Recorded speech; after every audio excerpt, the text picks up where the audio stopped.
후보자님, 자녀 중 장녀는 프랑스와 영국에서 7년, 장남은 미국에서 10년 유학하셨는데 장남은 군 복무 기간을 제외하더라도 약 8년간 유학 생활을 했습니다.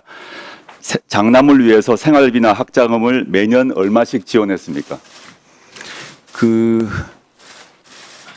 우리 아들이 다닌 학교에 학비가 그렇게 많지 않아서 그렇게 부담되는 돈은. 근데 그에 대해서는 왜 자료를 제출하지 않으십니까?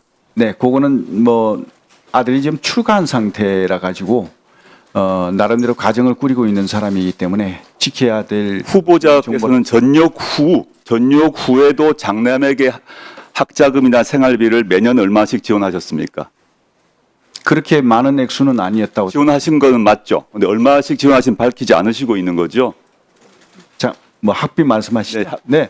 네네. 맞습니다. 네. 후보자께서 공직생활하면서 신고한 재산 내역을 보았습니다. 네. 근데 유학생활 중에 장남의 재산은 큰 변동이 없었고 그렇다면 후보자의 지원이 있었을 걸로 보입니다. 8년 동안. 그런데 후보자께서 2018년에 장녀에게 홍은동 모 아파트 매입 자금을 증여했고 증여세 납부하셨죠? 네, 맞습니다. 그런데 얼마를 증여했는지, 증여세는 얼마를 냈는지 자료 제출하지 않으셨죠? 않으셨습니다. 네.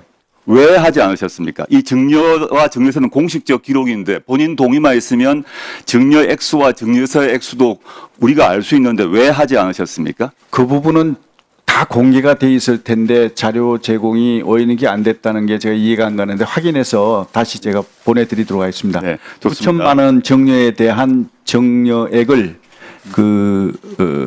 세금을 낸 걸로 기억하고 있습니다. 알겠습니다. 네. 2017년 11월에 전역하실 때 신고한 후보자와 배우자 재산은 6억 6천. 근데 2022년 5월에 후보자와 배우자가 신고한 재산은 14억 3천입니다. 전역 후 4년 5개월 동안 기존 재산의 2배인 7억 7천만 원이 증가했습니다.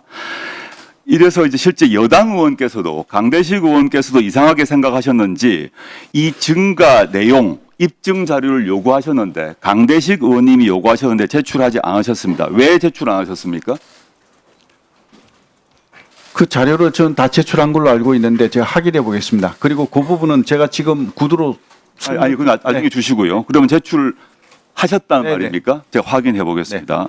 근데 지금 저희가 자료를 의원실에서 국세청 등을 통해서 제출한 자료를 모아봤습니다. 모아서 정리를 해봤더니 전역 후에 4년 5개월 동안 이수페타시스, 중앙건설 등에서 받은 월급, 퇴역연금 합하니까 약 매년 1년 정도 소득이 있었습니다. 이 기간 동안에 신용카드와 현금 약 매년 7천만 원 정도 사용하셨습니다. 대략. 그리고 이때 2018년에 장녀 아파트 매입 위해서 증여하셨고 장남 유학을 위해서 지원하셨습니다. 맞으시죠? 맞습니다. 예. 그런데 2018년과 21년 두 차례 아파트 거래를 통해서 총 4억 1천만 원의 시세 차익을 얻으셨습니다. 이것이 거의 유일하게 입증 가능한 금액입니다. 그러면 재산 증가액 7억 7천 중에서 이 시세 차액 4억 천 외에 3억 6천이 어떻게 늘어나는지 확인할 수가 없습니다. 3억 6천의 증가의 부분에 대한 기록이 없다는 것입니다. 이것이 앞으로 오늘 오후에 개원식이 있고 시간이 충분하니까 이 3억 6천에 대한 자료를 제출해 주시고요. 그다음에 2020년 7월 후보자께서는 장녀로부터 홍은동 모 아파트를 매입하셨습니다. 맞죠? 네. 예.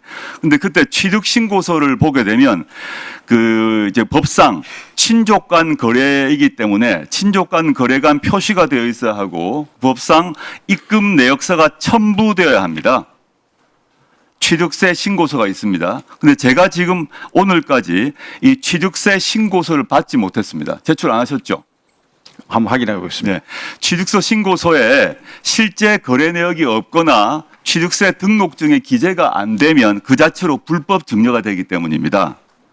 그래서 2020년 7월 이 시점에 취득세 신고 필증을 또 확인할 게 하나 있는데 보시면 계약금으로 1억 7천 지급했고 잔금 3억 8천 전세 보증금 승계로 대체했다라고 신고하셨습니다. 이 아파트는 매입 1년 후에 2021년 6월에 후보자가 거주하시게 됩니다. 네. 맞죠? 제가 질문은 이것입니다. 이때 그 전세 보증금 후보자가 돌려주었습니까? 전세를 끼고 그 샀다가 나중에 그걸 바로 그 아파트에 사셨는데 그 전세 보증금 후보자가 돌려줬습니까? 아니면 장녀나 사위가 돌려줬습니까? 매우 중요한 문제입니다. 네, 그거는 이제 그 모녀간에 그 이사하는 과정에서 주택을 매입하고 이사하는 과정에서 금전 거래가 있었는 걸로 알고 있습니다. 그런데 네. 그 금전 거래를 세무서에서 그 국세청에서 어떤 조사하는 과정에서 이건 정려로 볼 수 있다. 그런 어떤 판단이 있었기에 그러면 거기에 대한 세금을 무는 게 맞다. 그래서 세금을 다 그 부분에 대한 전세 보증금 승계 대체 관련해서 후보자가 돌려준 거는 맞죠? 후보자가 그 해당 액수만큼을 돌려준 거죠. 딸 본인이 돌려주셨 건 맞죠? 예, 그렇습니다. 본인이 돌려주신 거죠. 예. 장녀나 사위가 돌려주신 건 아닙니까? 그건 아닌 걸로 알고 있습니다. 그럼 그 비용 출처는 어디입니까? 본인이 돌려줬다면 그 자금 출처가 무엇입니까? 아까 그거는- 앞에 질문과 마찬가지입니다. 지금 그 3억 6천 정도의 차이가 있고 입증되지 않은 3억 6천 차이가 있는데 그와 별도로 여기서 전세 보증금도 후보자가 돌려주셨다고 지금 답하셨기 때문에 그 전세 보증금의 출처가 어디입니까?